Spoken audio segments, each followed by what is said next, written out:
Greetings and welcome to another episode of Black Mental Health Matters. I am your host, Lakeisha J. Rigg, CEO of LJR Training and Coaching. I am a mental health advocate, and my specialties include teaching, mentoring, and coaching adolescents and young adults, as well as training educators and career practitioners.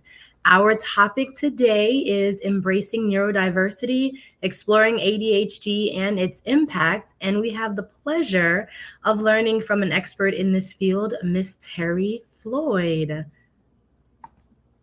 All right. So if you would just introduce yourself, Miss Terri Floyd.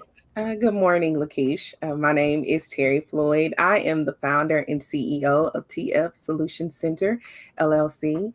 I am a behavioral scientist where I study the motivations and specific behaviors of why people do the things that they do. I'm also a published author. I'm a certified parent educator and coach, and I'm a mental health educator. And I'm excited to be here today. Well, I am excited to have you here today. Thank you so much for joining us. We are going to just have a wonderful time learning from you. So let's just get right in. Certainly. So yes, first question: what is neurodiversity actually, and how does it relate to ADHD? Okay. So I know neurodiversity, it seems like it's a fairly new term, but it actually was coined back in the 1990s to fight the stigma against people with autism, as well as ADHD, learning disorders like dyslexia as well. So it's used to kind of describe the differences in the way that people's brain works. So Mhm. to show that we all think differently and there's really no right or wrong way of how a person perceives or responds to certain things. And Mhm. so that's just the term that we coin or that is coined to embrace and encourage to celebrate the differences that we all have, the way that we think.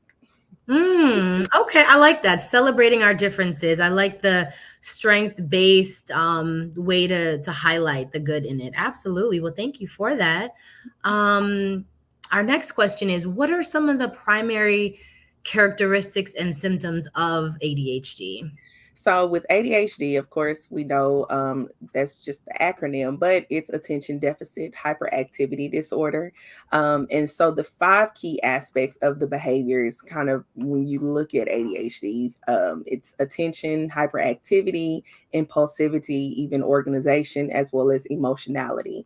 And so the breakdown for like when you think about attention or inattention, so individuals that have a short attention span, difficulty sustaining attention, or difficulty listening to others, difficulty attending to details, or easily distracted.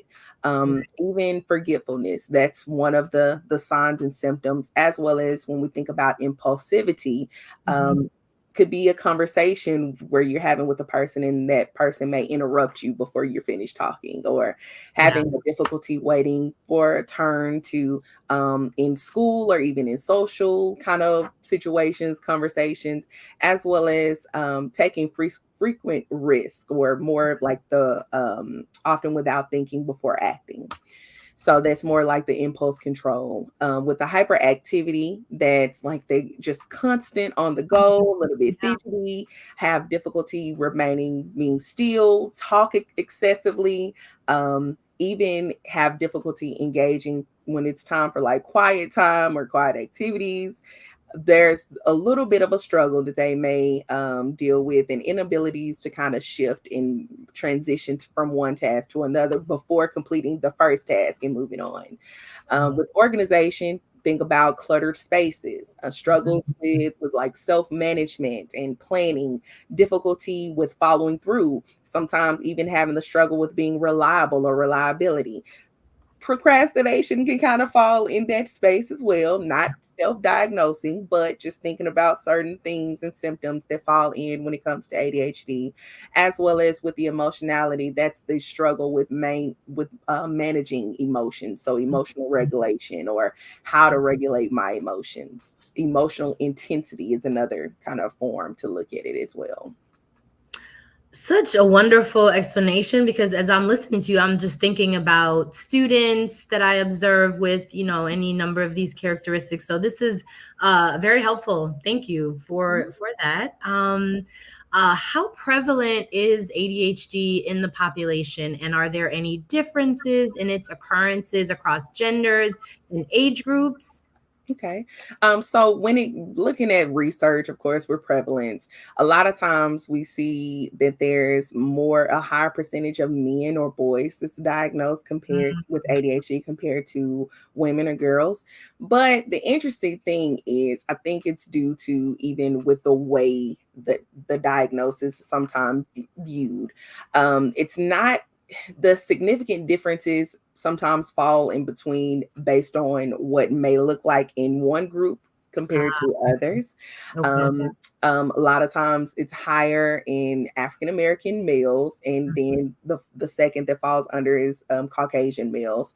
And the girls sometimes, or women, girls and women, they're not really diagnosed. That's kind of a misdiagnosed because it doesn't look the same. If Right. it's not hyperactive or inattention, it could be struggles with organization, but that can go overlooked through years and Yeah. later on, sometimes as adults, then they become diagnosed. If they become parents, their child is diagnosed with ADHD, and then the parent may like, okay, well, I think I have some of those signs or symptoms or similar, or maybe had struggles in school, and now I'm trying to have questions or understanding to see what the issue could potentially be. But it is prevalent. I think there's still not a lot of individuals that have been diagnosed. Yeah. So it's still a lot that are unknown. And although with the diagnosis, when you look at the statistics, the rates or the numbers, percentages high based on the males compared to women in females, but Mhm. it could be the same. Sometimes we don't have all of the data that we need. Right, right, exactly. And no, it makes complete sense when you're describing how it shows up with males as opposed to females. I currently work with all girls at all girls school, and to your point, it looks different. In the way that it shows up in the girls. Like you said, not being organized, and just certain type of behaviors that lends itself to maybe just like you said being not diagnosed, like because it looks different in the boys and males, and people just may look at that more and not realize that females may have it as well in a different way. So thank you for that. That's Mhm. very helpful. So our next question: what are some effective strategies for supporting individuals with ADHD in educational settings? As I just mentioned, I work with all girls, and I observe that the symptoms and what you described in them. Yeah. And that's a good question, especially because, like you said, in your field, you do kind of see it a little bit more common sometimes. With that, one of the things or effective strategies that can be utilized in the educational setting is focusing on short term goals, Mm, trying to make sure that even when there's steps, be as simple as possible. Sometimes, as teachers, because I'm an educator as well, that we kind of get carried away with complex yeah. kind of instructions. And if a child or individual is diagnosed with ADHD, it's hard for them to follow that full on complex instruction. So if Mhm. you can break it down in small instructions, small, simple, and clear, concise instructions, that will help them to be able to follow along and complete tasks. Also, another form of with supporting individuals with ADHD in educational settings is to reward good behavior in work. So Mm, utilizing positive reinforcement. sure. Anytime with children, even adults, we like to Mhm. be rewarded for the work that we do. With good behavior, if you see if the individual, if it's our boss, manager, or our professor, teacher, notice and sees the effort that we're putting in and we're rewarded, whether it's a positive good job or a Yeah. reward or treat or something throughout at the end of the week or something like that. It's Yeah. something to look forward to, and they can remember and kind of keep that into the rotation of making sure that they are sticking to completing the task. Also, making sure to have a consistent routine. Mm-hmm. With individuals with ADHD, it's important to have a routine, kind of lay it out in a plan, because some may struggle with organizational skills or even time management. So if you have a space where you can block that off and incorporate that time to break down the projects as well as a consistent routine so they know what to look Yeah. forward to, that also helps. Thinking about kind of utilizing like a visual board. Yeah. So if there's individuals, even if they're not diagnosed with ADHD, Mm-hmm. it's helpful, especially in an educational setting, utilizing a visual to show, okay, this is at this time we're working on this. It should be this amount of time to work on that. Once you complete that, all right, we're moving to the next step. That way they can visualize and see the steps as well is another form to help. Limiting and reducing distractions. Yeah. Another thing that if they're in the educational space where testing, if they need noise cancellation headphones Sure. or removed to like a space that's specific designated for them when it comes to testing, that if people have to get up and turn in their assignment, it's Yeah. behind them and not reflecting in their peripheral.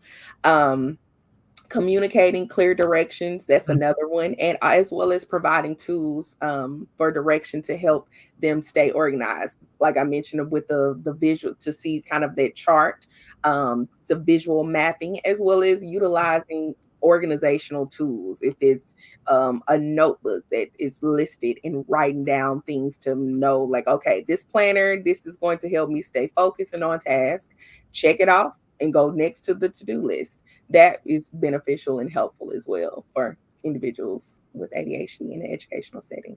You are just, as I like to say in my class, dropping gems. I hope there are people out there watching, listening, taking notes, whether they're in the education field or a parent, caregiver, loved one, somebody with ADHD. What you're saying is really true. And I hear what you're saying as far as like what I'm taking away is like universal design. As you said, it's Yes. not just for the individuals that with ADHD, but just even, all students in the classroom Mhm. can benefit from structure, Mhm. consistency, clear directions, minimizing distractions, and really, as you said, like positive reinforcement. I'm constantly giving praise because there is something to be said for all of us, young people and, adults. We like to feel like we're doing something right. So, and especially for those individuals that have ADHD that struggle with focus, Mhm. it's nice to be able to hear, oh, you're doing that well. Then they'll be more likely to try to do the next step as opposed to like, man, like she's saying I'm not doing it when I'm supposed to or what have you. So excellent points. Dropping gems, people hopefully taking notes, people out there listening to us, watching. Thank you so much. So next question. How does ADHD impact the daily life and functioning of individuals who have it? So what are they, really going through on a day to day? With that, just thinking about kind of like when we went over the symptoms or kind of the signs of a person that's potentially has ADHD or has been recently diagnosed, it can affect relationships. It also impacts social skills, especially depending on if you're just new to finding out that you've been diagnosed with ADHD or misdiagnosed and have not been diagnosed yet. Social skills, being even misunderstood, because while we are embracing the neurodiversity as well as having more conversations about ADHD, there's still a lot of individuals that are unaware and don't really know exactly what it is. In particular, sometimes in the African American community, it's still a little bit of pushback when it comes to that diagnosis. And so we sometimes can, because it's not really new, but it could be new to us to a certain extent, that Yeah. instead of researching or asking more questions about what it is, if you don't know, then it's like, I'll just shut it out, or I don't want to talk about it. I don't want to discuss it. Yeah. And so sometimes that can be a little bit of a damper that can cause the impacts with daily lives. Even with knowing the difficulties, especially with difficulty in focusing, um, Mhm. thinking about adults sometimes that are adults that have just recently been being diagnosed with ADHD at an adult age. It makes sense from kind of some of the struggles that they may have had when they were children, but it's still, there's some that still find it difficult to focus and prioritize at work. Um, Inability to control impulses, but it's the trouble. But once you are able to kind of have that understanding and can put a name to it, that Yeah. can definitely help and be beneficial. But yeah, I would still say with it affects relationships. If you get the diagnosis and have a little bit of understanding, but sometimes your counterparts or family members may not fully understand, so then it's like, okay, now I'm having to educate myself and even try to educate them. But Yeah. sometimes everybody doesn't want to be educated because they just don't No, do it's a it. lot. So that can affect and put damper on relationships as well as social skills and the feelings of being misunderstood. So yeah. Yeah. Yeah. No, all of that you said, I can think of at least one person that comes to mind now, an adult in my life. And I don't think they were ever really diagnosed, but like you said, when you get older, even if it was not diagnosed, it makes sense. Some of the challenges that you may have had, as a younger person. Relationships is a big one. I'm glad you touched on that. Be it platonic or romantic, just people in general, Yes. and just connecting with them, because they might likely not have your way of your brain working, then their brain works in a different way, and so the way that you are, it's definitely a challenge. So Mm-hmm. thank you for sharing all that. Mm-hmm. Mm-hmm. All right, so what are some potential challenges or barriers faced by individuals with ADHD when seeking educational or employment opportunities? Just to kind of piggyback on kind of the things that we already mentioned, with We're building. yeah, but build it all to it. I'll start especially like with the adults. Mhm. Sometimes when we think about the adults that have ADHD, in the workplace, that those time management difficulties, that can play, is a big challenge, especially when you're trying to focus on completing tasks, guidelines, and thinking. When I mentioned back with the educational space of creating kind of like that, or in supporting individuals with ADHD in educational settings, you can utilize some of that even in your workspace as an Mhm. adult. That is to break down projects into smaller pieces, with step by step due dates. Now, of course, that means you have to work on your organizational skills, but utilizing timeline charts or just a planner where you can write it down. Even I know technology now is Mhm. everywhere, so we either Yeah. have our phone or we have computers. So even if you have to plug in something that you need that has a due date in your date on your phone. That way you can get that alert on your phone. You can have that alert on your Microsoft Outlook or whatever you utilize on your work computer. That can keep you up to date. I'm still old school. I put the things, like I have a planner on my phone, but I also still walk around with the planner because I need to Yeah. visually see it. Um, Yeah. I've never been diagnosed with ADHD, but there are times that I know I struggle with executive Mhm. functioning skills. So I kind of group myself in that space and practice some of the things that I incorporate in talking with individuals that have been diagnosed with ADHD. Um, Mhm. Even as adults, even if you don't have someone providing positive reinforcement to you, reward yourself for completing Oh, the task. that part. Yes, That is absolutely. important, to celebrate the small steps. Like if you can complete this task and move on from that due date to something else, that Yeah. is really important. Because everyone needs to be able to be rewarded by someone else, but then sometimes we need to learn to celebrate and reward ourselves. Um, like I stated with the procrastination Mhm. earlier, putting things off, that not only prevents us of completing the task, but it also creates problems, especially if other people are waiting on us to like Right. a project to pass it down, or you're not even able to effectively like do the best work that you possibly can. Mhm. So that also plays a part. If you know that you're diagnosed with ADHD and you have a relationship with your supervisor that's on a positive level, Mhm. ask the supervisor to set deadlines for the task. That way you can work with them together, and they can Oh, give the no. note. You have this diagnosis. that Right. you and if they know, then they can help you. Now, Yeah. of course, sometimes we think about it depending on, again, the relationship that you have with your employer, that you don't want them to like, oh, I don't want them to hold that against me. However, you still need to have a plan, whether it's Mhm. don't have that good of a relationship with the supervisor. Make sure that you are planning for yourself by Right. utilizing alarms, utilizing planners on your computer, Yeah. and things in that nature. Um, Also consider working with a person that's on your team Mhm. that manages time well. That way you can Yeah. hold each other accountable. That's definitely important as well. Other things that I can think about outside of just with the adults, but again with children, just trying to, with the time management, having the visual skills, hopefully, or the visual maps, the things to help with them planning.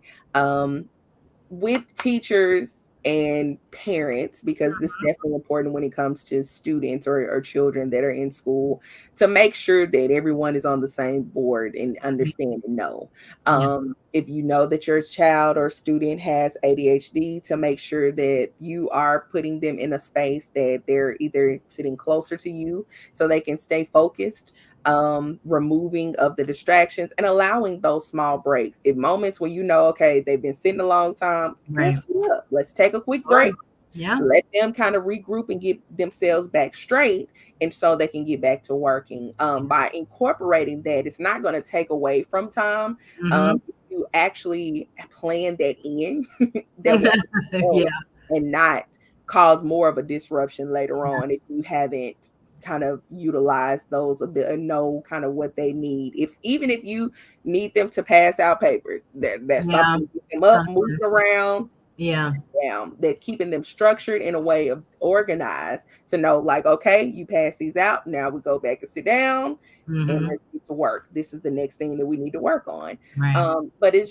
definitely takes a collaborative effort, Mhm. whether it's we're adults in the workplace or even children in school sections. And so, with the potential challenges and barriers that we face, it's like Mhm. we have to communicate and talk about what's Yeah. going on. Because if Yeah. no one knows, then that's a problem as well. So, yeah. Oh, yeah, no, absolutely. I'm hearing a lot of wonderful things, and one of the things I'm hearing is that you need a support system, whether you're, a young person and, your teachers and your parents and everybody's, helping you to, break down things and figure out a way, to keep you structured and organized, or even you're an adult, whether you're a manager or an employee.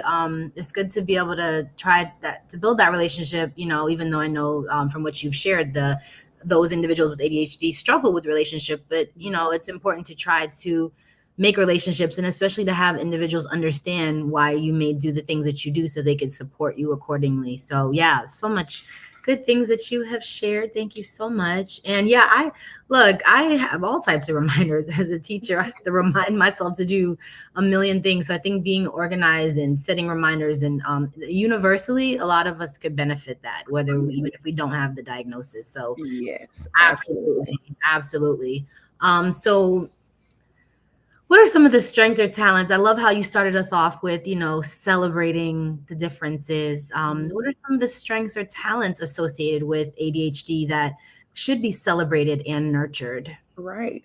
So of course, like we talked about celebrating neurodiversity and the importance of celebrating the differences. And then we highlighted about kind of the symptoms and signs. And of course, they kind of steered or kind of looked at it or can appear to be a negative light of kind of the Mhm. struggles that individuals with ADHD experience. Now, however, so even with looking at, even when we mentioned about the attention, hyperactivity, impulsivity, organization, as well as the emotionality that could be struggles or issues based on the key aspects of the behavior, now you can kind of flip that in a way. Mhm. So by utilizing and looking at it as the strengths and talents, most individuals with ADHD are creative. Yeah. Interest. Yeah. Yes. They look at things at the big picture, and they think outside the box, as well as they're comfortable with change and chaos. Yes. So, with breaking it down with creativity, many people with ADHD, they have an extremely creative and imaginative background.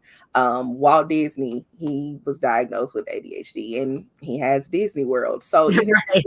head, they're often graced with like having that tremendous or special originality, and they can utilize that in it as a powerful tool. So think about actors, singers, playing an Mhm. instrument, building, painting, or exploring anything that is creative where they can utilize their hands or even their mind, their inner artist or engineer. That is one way that you can like, okay, the creativity is there. Yeah. Being adventurous. So they're risk takers. A lot of times when you think about impulse, it's like, oh, you do something without actually thinking about it. Yeah. But instead of like, of course, there's risk in everything and anything that we possibly do to make sure that not causing any harm or whatever to themselves, but they're willing to take risks. So even Mhm. if they're in a business or sometimes CEOs Yeah. have ADHD, good business thinkers or business individuals, that they're willing to take the risk, not afraid, Yeah. that they challenge themselves. Sometimes they even have physical goals where like to climb mountain peaks or Yeah. um, crossing oceans, doing some type of extreme, utilizing being an extreme athlete, but that adventurousness that they have is something that is one of their strengths and talents. When we think about mentioning us with individuals ADHD that they're not able, that they kind of miss deadlines or not able to focus. But the interesting thing about individuals that are diagnosed with ADHD, they look at the big picture. While Mhm. sometimes you have individuals that pay attention to detail, to every intricate detail, Mhm. sometimes even with paying attention to every intricate detail with individuals that are specific like that, they can't really see the overall big picture. They only Right. see those steps. But Right. with an individual that is diagnosed with ADHD, they can see the big picture without even seeing the steps. And Right. by utilizing that, rather than keeping them narrow focused or narrow minded, they are drawn to like abstract ideas that they can Mhm. see it, even though they need other individuals to help them kind of get to their process, but they can see the Right. overall big picture. So Yeah. it's still a way that neurodiversity, where we all think differently, but we all work together when we understand each other and allow each other to think and perceive and respond the way that's needed. Um, Love Thinking it. outside the box, that is another one of their things, because they're nonconformist. Yeah. They have the imaginative ideas that they want to do the things that they kind of want to do. Can challenge sometimes to other people. Now, of course, this can sometimes be a problem in school, but it can become a true asset Yeah. in the working force as they get older, where they think outside the box, that they're innovative. So everybody, companies, organizations are always looking for innovative ways, and well, you have that innovative mindset or thinking when they think outside the box and can come with the big picture and bring it to your organization, as well as the last one, comfortable with chaos and change, because individuals Mhm. with ADHD, they sometimes live in chaos and confusion. Mhm. Now, to us, Yeah. we say, okay, that room is a mess. How can you just maneuver in that? But that's the way that they work. And so That's while the it way may that they work. bother us, that is kind of Mhm. their genius that they can utilize, and that helps them, that they can cope with specific coping strategies or have Mhm. specific coping strategies that they can adapt well and be more flexible than sometimes some of the individuals that only specific that focus on one step at a time. That lots of energy on the go Mhm. is important, and that is in sometimes we can look at it in a negative standpoint if we need them to kind of be still at the moments that we need them to be, but they are often outgoing. They have an outgoing personality. They're extroverts. They like talking to people. They like to Mhm. engage with individuals. So if you have a nonprofit or you're looking for people that can be good sales or marketing individuals, Mhm. sometimes individuals that are diagnosed with ADHD is the way to go, because they can talk to people, they can entertain, they can raise funds, they can run for office or do anything to bring Absolutely. people in, and they're always on the go. So those are the strengths and talents that we can look at I um, love it. with ADHD. Oh my goodness. I took a lot away from that. They are adventurous, Mhm. risk takers, outgoing, fun, visionaries. I don't know if you said that word, but that's what I'm thinking when I Yeah. think about big picture. And I love Mhm. how you made the contrast of, those that are into the, minute details, which has its value Right. sometimes. But on the flip side of it, I love, like a big picture visionary, Mhm. can see things that other people can't even see. And that's definitely one of the many strengths and talents you mentioned. Like you said, different celebrities, and there's so many different, individuals, Mhm. entrepreneurs, individuals that really. And when I talk to my students and clients about say different strengths and talents and what career paths it lends itself to, it's important to be self-aware and Mhm. to know yourself, whether you have ADHD or not. Just know about yourself and see what type of paths it can lend itself. So if you have ADHD, you're like, hey, I could maybe be an entrepreneur, Right. all these variety of things. So it's important to know oneself, and you really laid it out really well, so thank you. Mhm. Really wonderful. Okay, so I'm just all into that question answer. So now let me move on. What are some non-medication based approaches to managing ADHD symptoms, such as behavioral therapy or lifestyle changes? Because let's be honest, especially within our community, Mhm. oftentimes we may not want to consider our child or loved one or what have you having ADHD, because the immediate thought might be, okay, they have to go on medication. Right. So yes, what are some non-medication approaches? So there are some natural remedies. Of course, I'll do a disclaimer, not a medical professional. However, at the same time, these are natural remedies that can be utilized. You can also research them for yourself as well, and you do what's best for you and yourself as well as your family. So the things that are non-medication based, well, the first one is it's not kind of like a medication that you can get from a doctor. You can get it over the counter, but sometimes they can prescribe the medication as well, or it's really more supplements. It's vitamins. Taking supplements and vitamins can definitely provide like a host of benefits for anyone's like mental as well as physical well-being. Mhm. There's research that has been shown that sometimes we can, or well, research has definitely shown that especially in the African American community, that we can be vitamin deficient. And Mm. so, and that is regardless whether you're diagnosed with ADHD or not. But there's certain supplements based off of research that shows that it can help significantly reduce or kind of minimize the symptoms of ADHD. Mhm. Now, these include kind of vitamin B6. And so that's known for its role in the production of serotonin. And it's B vitamins that play a role in the production of chemicals, kind of like with helping with getting that energy in those levels. Now, of course, you're diagnosed with ADHD, you want to have that balance or whatnot. Vitamin D is another one that it definitely plays a critical role in brain development and functioning. Mhm. With that if you're low with vitamin D, sometimes it has been linked, well, not sometimes, it has been linked to this depression. That Mm. when you're feeling low, especially with weather changing and whatnot, sometimes our vitamin D levels are lower and you may feel groggy or not be in the mood to do certain things. And Okay. so increasing vitamin D sometimes can help play a role with helping with our moods, shifting our mood. Zinc is another supplement that regulates dopamine, and that's related to attention issues, as well as magnesium.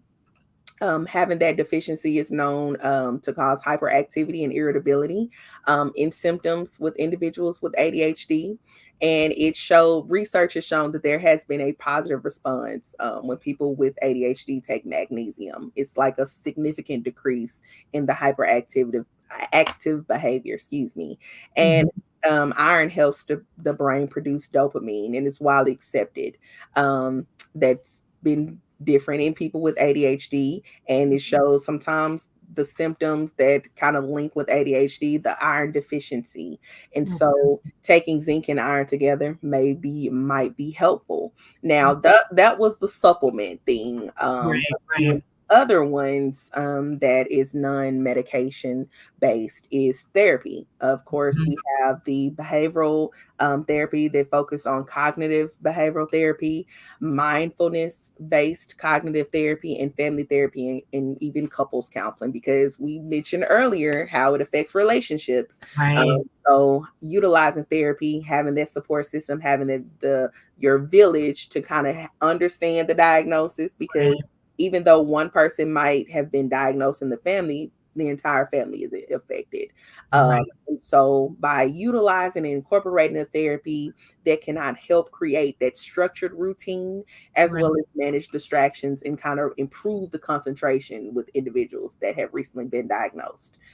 Calming techniques is another form of a non-medication approach, where that includes positive productivity focus, such as mindfulness meditation, having breathing exercises, journaling for mental health. I am an advocate to journal.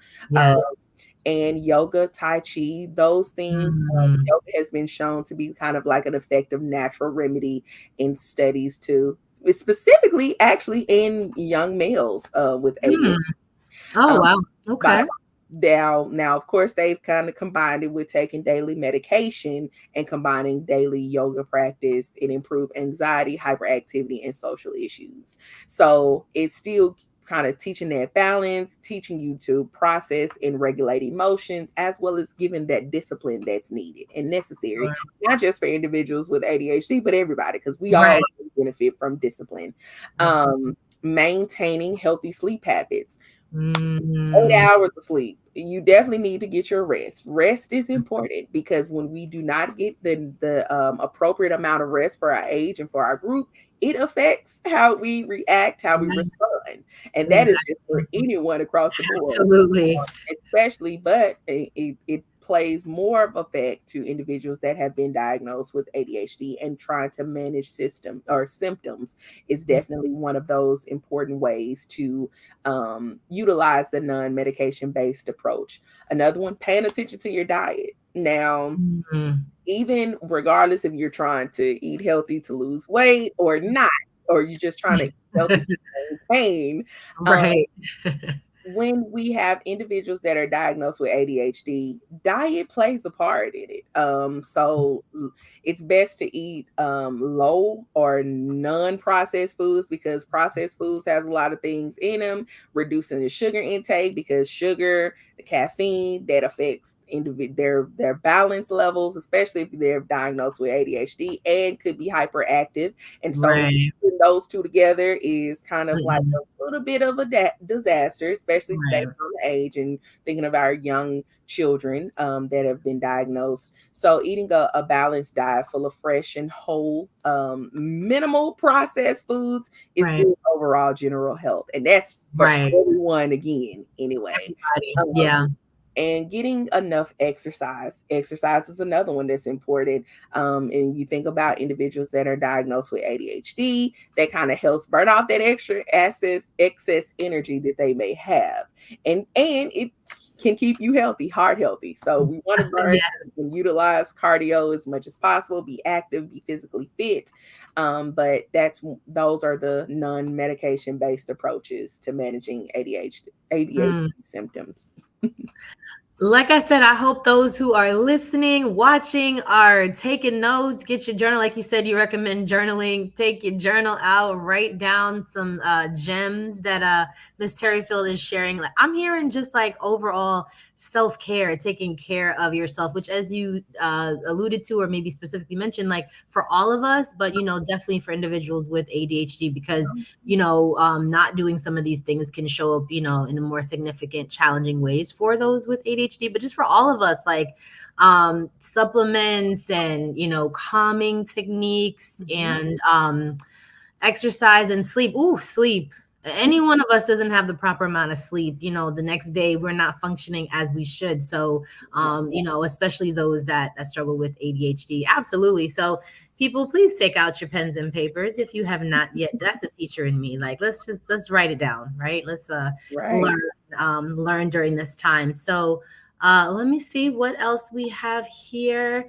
What are some common misconceptions? These are some additional questions that we have Mhm. about ADHD, and how can we address them to promote understanding and acceptance, especially because you mentioned that an individual may learn that they have ADHD and they're trying to learn how to cope, and but then having to like educate someone else, whether it's someone they're in a relationship with, or just according to this question, just in general, like how can we promote, address it and promote understanding and acceptance for especially those that don't understand it. Right, right. A lot of there's definitely some myths that are out there in regards to ADHD. A few of them I have listed, that ADHD isn't a real medical condition. Even though, of course, there is a diagnosis, there has been signs and symptoms to kind of highlight and show, as well as research. There's still that conversation that individuals don't believe it and it's not real. That people with Another myth is people with ADHD need to try harder. It's like you're just being lazy or you just don't want to focus and you just need to focus, but not a really understanding that it's not that they don't want to do it. It's a little bit of a struggle for them. And just by kind of having a better understanding, we can kind of work and maneuver together with this, and to support and help them. That another myth is only boys are diagnosed with ADHD. Mm, And as we mentioned, now, of course, research shows that males based on the statistics, are diagnosed at a higher percentage and rate compared to women. But we know that because ADHD does not look the same, it's not one straight target or straight shot with straight symptoms, that it can vary and be different, and it looks different in each individual, whether male or female. So that's one of the myths that we still mhm, deal with. Even with ADHD, if you're diagnosed as a kid, that you can outgrow it.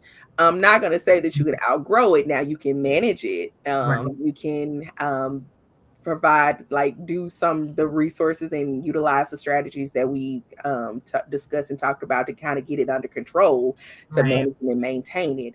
But at the same time, if you incorporate a healthy diet, healthy exercising, and trying to do everything with self-care, taking care of yourself, Self-care, yeah. um, I'm not going to say you can't outgrow it, but at the same time, it's still a diagnosis and it's there, but you can do your best to make sure to limit the medication that you may Mhm. need to be on, and just find ways to manage it in your own space. Um, as well as another one is ADHD is a result of bad parenting. And Mm, as parents, sometimes we can take the guilt, or on to us, like, what could we have done better, or what did I not do? And it's not really even when it comes to that. So again, sometimes it could be in our family and we don't know that ADHD was there because misdiagnosed or undiagnosed. And right. so it really has nothing to do with bad parenting. It's just the way sometimes the thing is. But the perfect way to embrace it and to understand it is to recognize the way that we think is different, Right. to recognize that even if you just received that diagnosis, now that you finally have a name to it. And once you can name it, then there are solutions, there are strategies, there's research, there's information out there to help you. A lot of times we have a struggle because we don't have a name. And so we're Right. trying to figure it out and guess and say, well, it's because of this, or it's on your mama's side, or your dad's side, or whoever. But Blaming somebody. yeah. Once you get a name to it, then you Hmm. can kind of narrow down and utilize that voice and know that this is what it is. This is not death. It's not a death sentence. It's just a Right. diagnosis, but we can still prevail and embrace this and still live a healthy, normal life as much as possible. So. Yes, all of that you said, like, just, yeah, it's not a death sentence, it's not the end, and like not, kicking the can of blaming, like, oh, it's on daddy's side, your mama's side. Like, I love that whole, just word embracing, like, and like you said, like, once you know what something is, anything, in this case, ADHD, and you like accept and embrace that this is what, let's say, your child has, then you're already like one step in the right direction of, okay, how can I then help? And then some of the things that you've already shared as far as like, strategies, but it's like, first, that, like, let's just embrace it. Let's not be like, okay, like you said, myths, it doesn't exist, it's not real. Right. That's not really going to help you Yep. or your child if you keep on saying it's not real, right? Ignoring it is not going to help. I love the realness in what you said as far as like just, embracing it, and then you can move forward. And also too, what you said about, you said it, previously, but now as far as like, it looks different in males, versus females. And what I think when I think about, whether it be my students or, adults in my life who I've observed, for females, sometimes it just looks like the stereotypical, female that's just doing everything, right? But we may not know how much she is struggling to work that much harder to have her brain to work in such a way to get everything done, right? And so sometimes it just looks like, from my observations, and I want to know your thoughts, sometimes it just looks like a high functioning person that's getting everything done, but their focus is like all over, and they have to work that much harder. So before I go on to the next question, that's what came to mind when you were sharing. I want to hear your thoughts. Absolutely. And like I mentioned earlier, that I have not been diagnosed with ADHD, but I'm definitely high functioning, and can sometimes seem like that I'm doing a lot, especially when it comes to family members and friends. Doing a lot. And so I've learned to kind of manage and do better with executive functioning, because I can have ideas, and the way my mind works, it's always working on certain different things. And I've had to learn to break it down in Yes, pieces to same. complete projects to complete. And so like you said, as it wasn't me having the impulse of unable to sit still, move around, and not interrupting. It was just the way that my mind works. I can always see a big picture, even sometimes when I don't see the small step, and I have to learn to break it down. So absolutely. Yes, same. And I think maybe that's in part why, as we're talking about this topic, we can, both of us, sort of have that level of understanding, and acceptance, because we seemingly have some characteristics of, high functioning, doing this, that, and the third, and, try to find ways probably to help ourselves to be calming, and, just finish this and that, or what have you. So yeah, absolutely. I am right there with you. Okay, so how does embracing neurodiversity benefit society and create a more inclusive environment for individuals with ADHD? And it's kind of what we just even mentioned just with the previous question, and even sharing our own story. It's to recognize and embrace the diverse ways that individuals, that how they think, how we learn, how we perceive the world.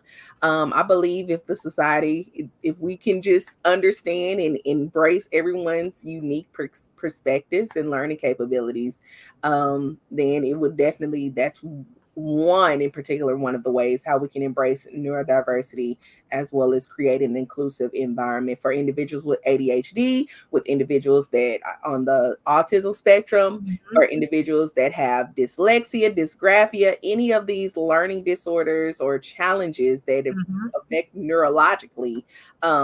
I think if we can create that and embrace individuals and know that we're diverse, the way that we learn, the way that we think, the way that we perceive, it's no right or wrong, Right.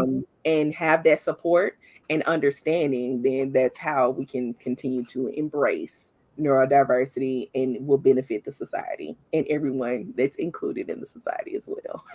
Absolutely. And going back to what you shared earlier, as far as like strengths and talents and seeing big picture. So if we really, as a society, learn how to just embrace the diversity, that we have in sort of all areas of diversity, neurodiversity, and every other area, then it's like we bring so much to the table instead of like pushing back on something, and someone and whatever they have.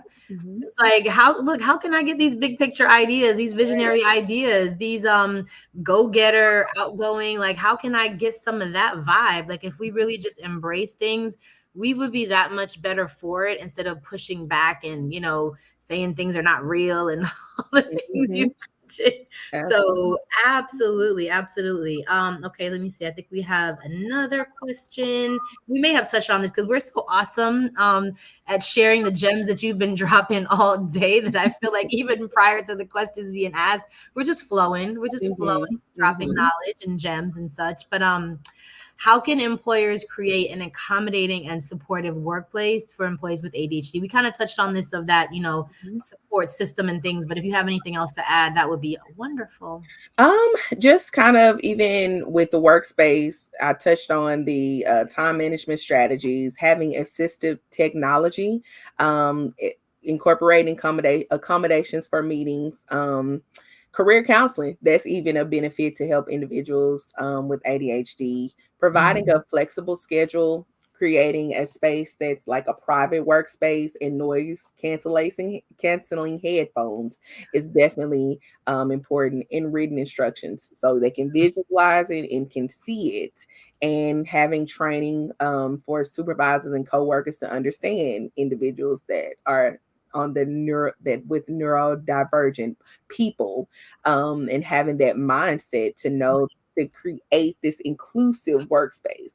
So while Mhm. you may have an individual or a worker or employee that's on your team or your staff that is diagnosed with ADHD, if everyone has the understanding to know, they can create a more inclusive environment that can be accommodating and supportive to the employees. So, This is a win-win for all of us. mhm, Absolutely. Exactly. Like, supporting, embracing, allowing for the proper accommodation so you can get the most out of your employees. I couldn't agree more.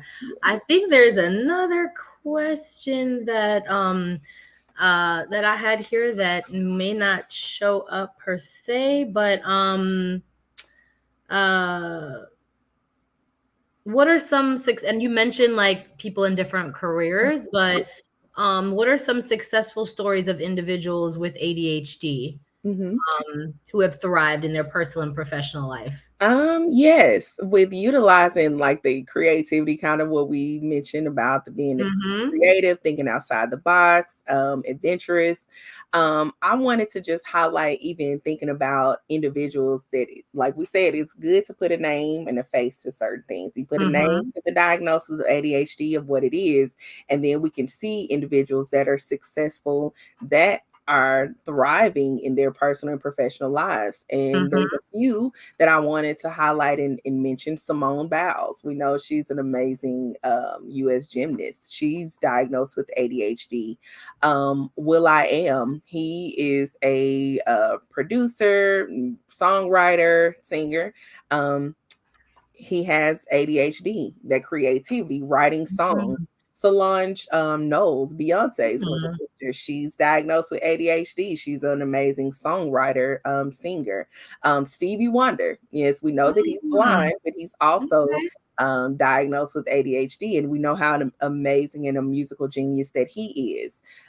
Individuals that are acting, Audra McDonald, she's an actress. She Hmm. diagnosed with ADHD. Michael Jordan, Okay. the professional basketball player. We know he's a great, he's one of the GOATs. And so, yes, he's diagnosed with ADHD. Will Smith, he self diagnosed, but he Okay. highlights certain signs and symptoms that's similar and he can connects with individuals ADHD. He said if he was diagnosed with it younger, Mm. as a kid, they probably could have helped a couple of things. But even having the name to it now, he knows how to manage it. Whoopi Goldberg, diagnosed with ADHD. Yeah. So these are successful individuals with ADHD that have thrived in their professional as well as in their personal lives. And so by utilizing and understanding, like we stated, having the name and knowing about embracing your creativity, embracing your talents and strengths will help incorporate to you can be added to your own success story as well. That Mm. again, like we stated, ADHD, being diagnosed with it or having a diagnosis is not a death sentence. I want to kind of shift the focus and look at it as your superpower. And Mm. so now, since you have a name to your superpower, then you know how to manage it and utilize it for your success. Mm, I love that. I don't know if I knew if any of those individuals had ADHD, but Mhm. that just goes to show that, for those who are listening, and if they have that diagnosis or a parent, caregiver, or someone is, thinking about their child or someone they're caregiving, it's like this person could, be out here doing amazing things. I don't like to say you be the next whoever because I want you to be yourself. I don't want to say be Yes. the next Michael Jordan or the next Solange, but Mhm. be the next you, best version of you with, ADHD if that's what you have. So I love that you shared those successful stories because oftentimes when individuals have, something, a condition or what have you, whatever that may be, and they don't know of someone else that has that's thriving, it kind of just doesn't give you that representation to see that you can be successful. So I like that you shared that. So yeah, I don't think I knew of any of those individuals at ADHD, and look at them thriving. Very nice, very nice. And Absolutely. I was adding some more questions, hence I was just trying to add it so that I could ask you because some of those I know I had planned to ask, and I want to make sure that we ask them. So another question, Mhm. what are some resources that parents and caregivers can use to help support individuals living with ADHD? Um, Definitely. I would encourage research. There are several books that are out there that are available. To especially for parents and caregivers, if you want to kind of get more information about ADHD. If your child has been recently diagnosed with ADHD, you've been diagnosed with ADHD.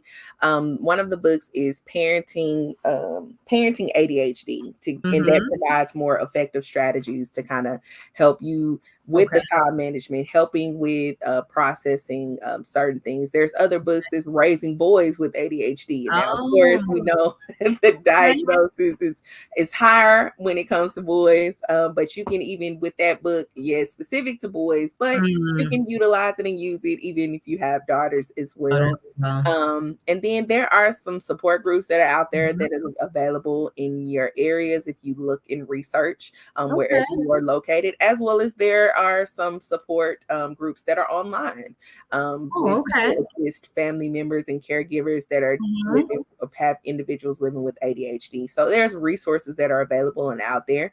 You're welcome to Google and type them in, and they will pull up for sure. But those two books, Parenting ADHD as well as Raising Boys with ADHD, are two books that has some beneficial and useful Okay. tips there. Okay, people. I think we're gonna in a moment wrap it up. But again, I hope you have your pens and papers. We just gave some pens, pencil, paper. Just gave some more gems by Miss Terri Floyd here. So please be writing down this information. This is very valuable information at that. A last question that I know that I wanted to ask, and make sure I can get it going here for you. Um, what is some advice you would offer to those living with ADHD and the loved ones of those living with ADHD? of a I short would time? say, again, that ADHD is not a death sentence. You being diagnosed with that is to, once you receive that diagnosis, you finally have a name to it.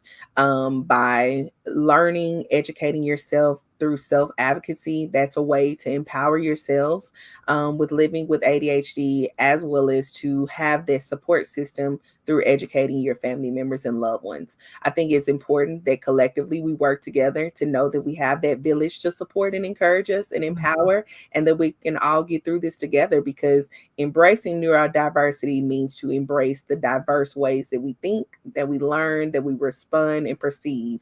And so when we can embrace our superpower, like we Mhm. said, Mhm. then that's a way that we can continue to be empowered and continue to thrive. Because even with this, there has individuals that have diagnosed with ADHD that are thriving and successful, and you will be too. So don't look at it as a death sentence. Look at it as, when you put a name to it, there's solutions, there's treatments, there's symptoms that are available and out there for you. There's continuous research, it's ongoing research that is always there, and having that support to empower yourself to understand your superpower, and you will continue to thrive. So I could just listen to you and learn and get all the gems you're dropping for quite a lot longer. But I think that our time is up. My time is up. But it has been such an absolute pleasure to learn from you, to listen to you, and I hope that those who are watching, listening, have also enjoyed listening and learning. Before we say goodbye, anything else that you want to share with the people? I think you've said so much. If you just want to say goodbye and some nice pleasantries, that is sufficient as well. But thank you so much for thank joining. you. Thank you for the opportunity. It was a pleasure. Okay, all right then. So this has been another episode of Black Mental Health Matters. We thank you for listening, for watching, and be well.